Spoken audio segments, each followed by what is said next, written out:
What's up, child support gang? Got some random video to react to, but I grew up listening to Aaliyah. She was my woman crush every day as a kid. Love this woman.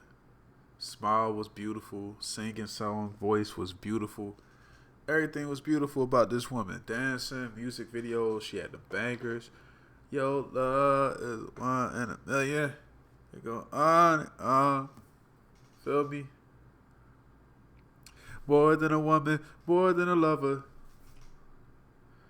Let's check this out, man. What happened in the final hours of Aaliyah, man? Y'all being alright today? Y'all having a good Monday? I'm finna go get me some Mo Monday burritos from Mo's. So after this, I'm finna go get some grub. But let's get into this video. Let's see what happened. I might have to speed this one up. A breaking story out of the Bahamas tonight. Authorities have confirmed that R&B singer and actress Aaliyah is among 8 people in a plane crash. Her dreams were taken away. On board the Doom Cessna, Aaliyah and 8 others, including a representative for Virgin Records and a makeup artist. Investigators say one of the engines apparently failed. They crashed just short of a runway on Abaco Island. The very first thing I did was kneel down next to pretty much each one of them, one by one, and just kind of sat there and talked to them for a couple of minutes. Like, my first thing is like, I'm so sorry this happened to you. The National Transportation Safety Board says investigators have found no sign of mechanical failure, but they have confirmed that the plane was substantially overweight when it took off. The pilot was a crackhead, a former crackhead, and even he, the crackhead, didn't want to go along with it, but he was told to be had. Luis Morales III was recently charged for possession and may not have been authorized to fly that plane.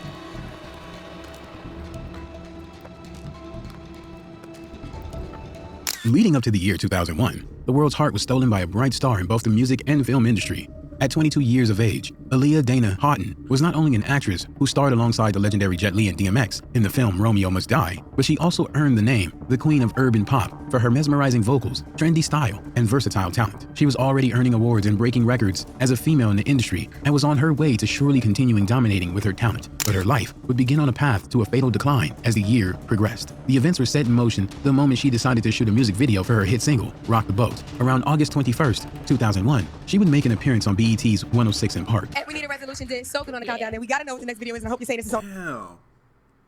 So August 21st. So in August we lost Aaliyah? And then right after that, September 11th happened? Damn, that was, boy, 2001 was crazy, dog. Yes, it's Rock the Boat. Yes! It's Rock the Boat. Yeah, now when can we expect that? I shoot the video tomorrow, as a matter of fact. Okay. Filming for the visuals would begin August 22nd, 2001, with fans excitedly awaiting to see the finished product, with video director Hype Williams on the helm. Filming began in Miami, where everything appeared fine. With green screen set up along with cameras and visual effects, professionals had all the tools to create the envisioned ocean scenes for the video. However, August 24th, as filming continued, the decision was Man, why you couldn't just do the video in Miami? All you wanted was, some water behind you, right? South Beach. All you wanted was to be on a boat. It's hella yachts down there. It's a beach. You already in Miami. Green screen for what? The Miami lifestyle is already what she was looking for. Rock the Boat, that's Miami. adjusted to film on a beach in the Caribbean island of the Bahamas. The itinerary for the music video was not an easy list to complete. There were numerous scenes inclusive of choreography to perform, so understandably, it was exhausting for the star of the show, Aaliyah. Still, on August 25, 2001, the final day of filming, Aaliyah, along with the filming crew and dancers, showed up and showed out, as she performed like the perfectionist she was. Before wrapping up and getting on a boat to depart the location, close friends and video choreographer Fatima Robinson recalled at the end of the video shoot, Aaliyah was exhausted and ready to be on her way back to the States. The shoot wasn't supposed to be over until the following day, but having captured everything they needed ahead of time, her trip back was pushed forward that same August 25th. Her boyfriend and renowned music figure at the time, Dame Dash, was going to meet with Aaliyah in Miami to spend time together, while she was also scheduled to meet up with rapper Freeway and Beanie Siegel to collaborate on a remix of their song Rock the Mic. With the music video finished ahead of time, everything was falling right into place, but something would fall out of place, ending Aaliyah's life before her arrival to Miami. So we was in Miami, and we actually, when Aaliyah passed, she was on her way to Miami to come to the studio with us. Aaliyah would get onto a boat with a couple of members from her crew, and off they went. Fatima Robinson would take one photo before they left. Unknowingly to her, that would be the last time she would ever see them again. Aaliyah and her entourage would arrive at the Leonard M. Thomas International Airport, formerly known as the Marsh Harbor Airport, in the Abaco Islands of the Bahamas. That's when her instincts began to kick in, probably trying to save her from what was about to happen. Aaliyah would message her boyfriend Dame, informing him she wasn't comfortable flying on the plane that was charted, as it was a smaller model Cessna 402, as compared to the aircraft which brought them a safe arrival to the Bahamas. When she actually saw the plane, she we had the Blackberries. She said, I don't like this plane. And I was like, well, don't get on it. And she's like, well, I got to because I got work to do. According to later information, celebrity musician Lenny Kravitz would offer Aaliyah his jet for the trip, but it was allegedly taken by Hype Williams, leaving Aaliyah to battle with her fears of traveling on the Cessna 402B. But what I was really more tight about was that I had heard that Lenny Kravitz had offered her a jet and that Hype had took the jet. So that's what really pissed me off about the situation when I heard about that. At this point, Aaliyah made her feelings about the plane known, questioning the capacity of the plane to house both the crew along with luggage and camera equipment. This sentiment was supported by the pilot of the plane, Luis Morales, who explained that the plane would be overweight given the collective weight of everyone. My problem is, if you feel that strongly about something, damn, I don't like the look of this plane. This plane way smaller than the one that took us here. And your boyfriend tell you, nah, don't do that. I don't go on that plane. Yeah, but I have to because I gotta work. What the fuck is work? You Aaliyah, bruh. Like, if you come there a day late, people just happy to see you show up. It's like you being alive and you not feeling that way is more important than you just showing up to try to do some obligation. Nigga, everybody would be cool if you don't show up that day. You already finished shooting a day early. You could have took your time. You could have did anything other than that shit. And then the Hype Williams nigga, I get you could blame him, whatever. That nigga was making sure he got home safe. Hey, Lenny Kravitz got a pilot. Hey, I'm getting home safe. This woman was a big superstar, bro. I would have been like, nigga, I'm not doing that. I'm not going, nigga. I don't want to go. Shit, if I gotta go call and do like a regular ass flight, I'm gonna do a regular fucking flight. Fuck this private shit. I'm gonna go American Airlines and go, like, and everything to be placed on board. At this juncture, it was the crucial deciding moment on whether Aaliyah and everyone boarding the plane would live or die. Aaliyah, not letting her feelings about flying on the plane be quelled, allegedly decided to return to the back of the taxi van, complaining of a headache, and fell asleep while her team was left to deal with the flight issue. That was the initial statement detailed in the report after her tragic passing, but in time, new details would add suspicion to the events that took place. These details would be expressed by a then 13-year-old eyewitness in the written biography, Baby Girl, better known as Aaliyah, by journalist and author Kathy Landoli. In the book, and in since deleted video of his recollection of what happened to Aaliyah, the boy by the name of Kingsley Russell, whose family ran the taxi and hospitality business in the area, stated that Aaliyah was against going on the plane, and what was even more shocking was that he claimed Aaliyah was given a pill by her team to sedate her, and she was carried onto the plane involuntarily as she was still unconscious. Ultimately, the decision would be on the pilot to call off the flight. He was also in support of not flying according to reports, because he knew the plane wasn't built to hold that level of capacity, but for some reason, Aaliyah, along with her entourage and the pilot, took to the skies. That decision by the pilot to continue with the flight even due to the overweight concerns was the wrong one. Shortly after taking off from the runway, the plane elevated to a height between 60 to 100 feet before the consequences became painstakingly apparent and the plane plummeted to the ground, crashing in a fiery blaze. Good evening. Thanks for joining us. A breaking story out of the Bahamas tonight. Authorities have confirmed that R&B singer and actress Aaliyah is among 8 people in a plane crash. Yeah, the plane crashed as it tried to take off from the island of Abaco in the Bahamas. 9 people, all Americans, were on board that plane. Claude Sawyer, a 26-year-old charter pilot operating machinery close to the site, described seeing the plane go up, then tilt to the left and nosed in. He recalled the gruesome nature of the crash, calling it the worst he's ever seen. The plane was in pieces, with some seats ejected from the aircraft. The scene was littered with the aftermath of the devastating crash. The plane was a mangled mess. The question burning on the minds of onlookers was there any survivors? Would a miracle save the young superstar from the tragedy that just struck? Rushing over to the scene, persons like the first responder, Earl Thurston, would inform reporters when he made it to the scene of the crash, there were originally 3 persons still alive. Unfortunately, Aaliyah was not one of them. Her bodyguard, Scott Galen,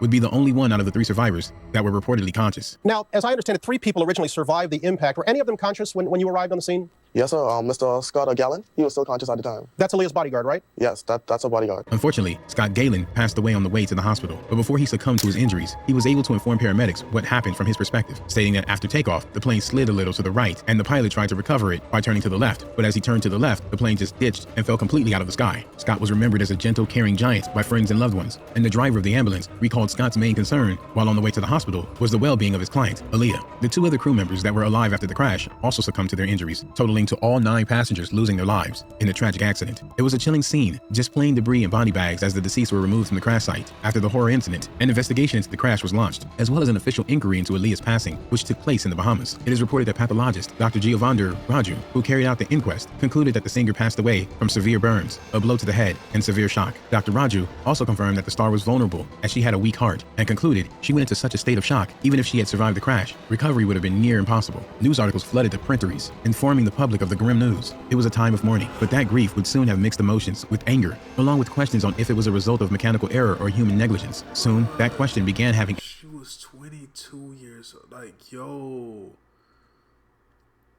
22. Imagine passing away. I don't know how young my viewers is that's watching this. Imagine passing away at 22, bro.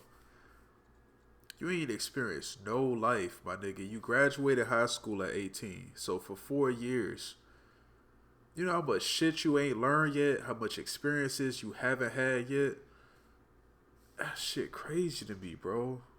Answers, and when an article printed that the pilot's warning was ignored, the information was further compounded with shocking details that showed the plane crash could have been avoided if only proper procedure was followed. Still, while many stated the pilot issued warnings to the crew over the overloaded capacity of the aircraft, it turned out his accreditation to fly on that day was even more damning. Investigations revealed details of his background that showed the moment he was assigned as the pilot, Aaliyah and her crew was doomed. A report would indicate that Morales flew the plane that day while possibly under the influence. According to pathologist Dr. Giovanni Raju, pilot Luis Antonio Morales had an illegal substance in his urine and traces of alcohol in his stomach at the time of the crash. This brought widespread speculation as to if that impaired the pilot's judgment in deciding to fly over 700 pounds, exceeding its capacity, leading to the plane crash. It seems everyone from the taxi driver chauffeuring Aaliyah around the Bahamas to a custom official all had the same concerns about the overweight flight, yet pilot Morales gave in and took off nonetheless. These findings opened a slew of more shocking details. According to reports, just 12 days before the plane crash, Morales was before a judge in Fort Lauderdale, Florida. A then 30-year-old Luis Antonio Morales was accused of 3 felonies: stealing a toolbox and a toy airplane, trying to sell $345 worth of stolen aircraft parts, and possession of an illegal substance. Since they were his first offenses, Broward County Circuit Judge Royce Agner opted for leniency, handing down a sentence of 3 years probation. The charter company Black Hawk International Airways directly came into question, as it was also found that Morales became a pilot at the charter mere days before the fatal plane crash. Not only that, but they violated FAA rules because the FAA requires a list of certified pilots to be used for each charter aircraft, and Morales was not on the list provided by Black Hawk International Airways, which operated the flight boarded by Aaliyah and her entourage. Following a scathing report by the FAA, it was alleged that the pilot was not approved to fly the aircraft, stating that Morales had falsely obtained his FAA license by showing hundreds of hours that he'd never flown. Further, leading investigators Randy Butler of the Civic Aviation Department stated that neither Black Hawk nor Skystream, the plane's registered owner, had a permit to operate commercial charter flights in the Bahamas. Reports went on to state that a check of FAA data shows that Black Hawk had numerous breaches in regulation and aviation compliance, from failure to meet FAA maintenance requirements,